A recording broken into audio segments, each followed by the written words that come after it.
Opa, tudo bem? Aqui é o Henrique, você está prestes a assistir um trecho da aula onde eu revelo por que, diferente do que muitos anfitriões pensam e acreditam, cobrar diárias baratas não resolve o problema.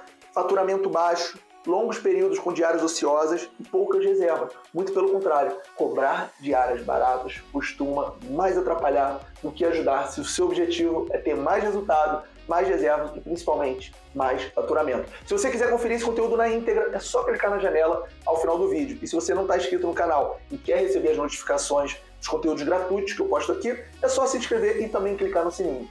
Boa aula! Se a gente identificar que existem alguns pontos, alguns sintomas, passíveis a serem melhorados, a serem configurados, ajustados, vamos fazer. Se você sente que está doente, você vai no hospital. E aqui eu vou te dar esse diagnóstico para te ajudar a melhorar seus resultados. Depois que a gente entendeu a origem de como alguém começa nesse mercado, ficou fácil de visualizar que as chances são que as coisas não aconteçam da forma que a gente espera, da forma que a gente quer, pelos motivos que a gente viu. E aí, o que começa a acontecer? Quais são os principais sintomas que as coisas não estão indo tão bem assim? Vamos lá. Primeira coisa é o seguinte, um clássico, olha só, as contas não fecham alguns meses. O objetivo zero. Primeiro objetivo, você tem que pelo menos pagar os custos fixos. Você tem que pagar o condomínio, você tem que pagar a luz, a água, a internet, o IPTU.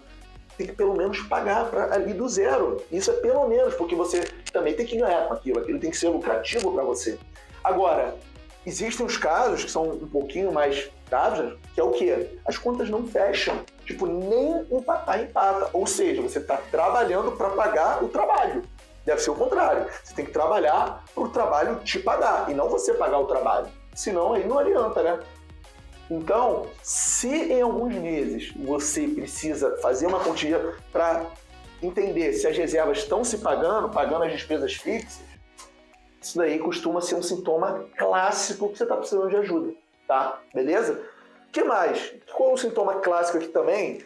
E esse sintoma eu vou ter um pouco de cautela, porque depende do tipo de acomodação, você já vai entender porque eu estou falando isso. Mas costuma ser um sintoma clássico, você ter mais diárias o quê? Ociosas do que diárias reservadas.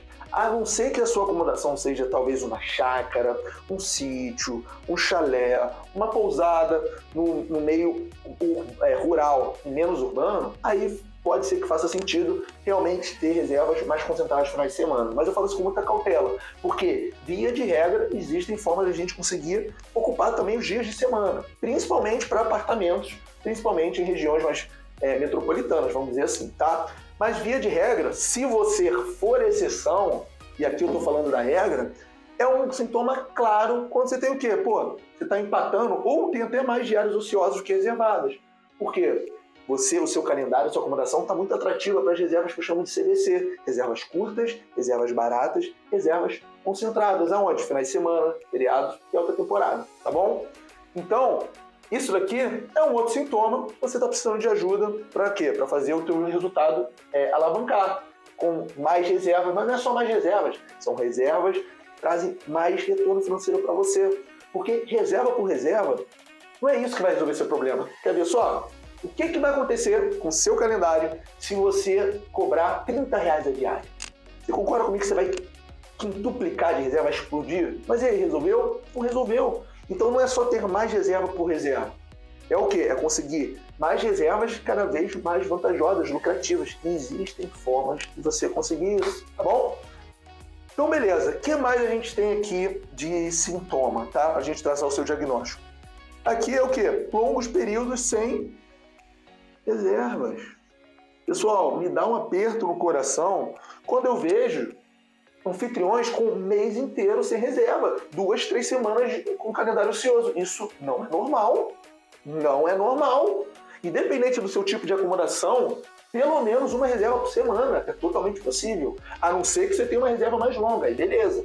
Mas pelo menos uma reserva por semana dá para ter. Se você trabalhar direitinho o seu anúncio, conseguir precificar de acordo com a estratégia de especificação, de uma forma mais completa. Agora, não é normal longos períodos sem reserva. Não é normal uma semana, 7 dias direto sem... Isso não é normal, desculpa, não é. Tá? Então, se você passa por isso, e principalmente com certa frequência, as chances são que você tem pontos de ajuste, pontos de melhoria, tá? O que mais a gente tem aqui, ó? E esse daqui é um clássico, que é o quê? Você consulta o que você gosta de chamar do seu concorrente. Só que aqui eu sou um pouco cauteloso. Vamos lá. Aqui, na verdade, o que você chama de concorrente, eu gosto de chamar de acomodações vizinhas. São as acomodações próximas da sua, que na sua interpretação você categoriza como concorrente. Só que aqui tem muitos pontos por trás. Porque o que acontece? Quando você começa a olhar seu concorrente com frequência, o que está por trás disso? Você provavelmente está inseguro na hora de especificar. E aí a coisa mais instintiva, mais intuitiva que te vem na cabeça é o quê? Deixa eu dar uma olhadinha nos meus concorrentes para saber se eu estou cobrando um preço legal. Só que é o seguinte, não é a concorrência que determina preço, tá? O que determina preço é a lei da oferta e da procura. Quanto mais demanda tem por alguma coisa, mais o preço pode acompanhar. Então, o que está por trás aqui? Você está delegando um terceiro uma decisão totalmente estratégica do seu negócio. E aí vamos traçar alguns cenários. Primeiro, o seu concorrente, o anfitrião que está por trás da acomodação que você classifica como concorrente pode ter objetivos diferentes do seu. E aí a estratégia que essa pessoa usa provavelmente é diferente da sua. Por quê? Tem pessoas que só colocam uma acomodação, só aceitam sair, que moram no apartamento, na acomodação, e só aceitam sair se pagar uma diária alta. Tem pessoas que não estão ali para faturar alto, para ter reserva, para fazer daquilo um negócio, uma renda.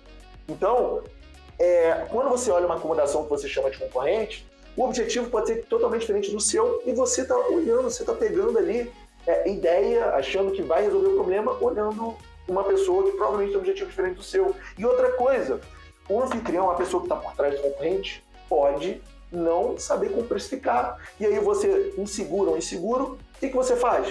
Você copia de alguém que às vezes sabe menos que você.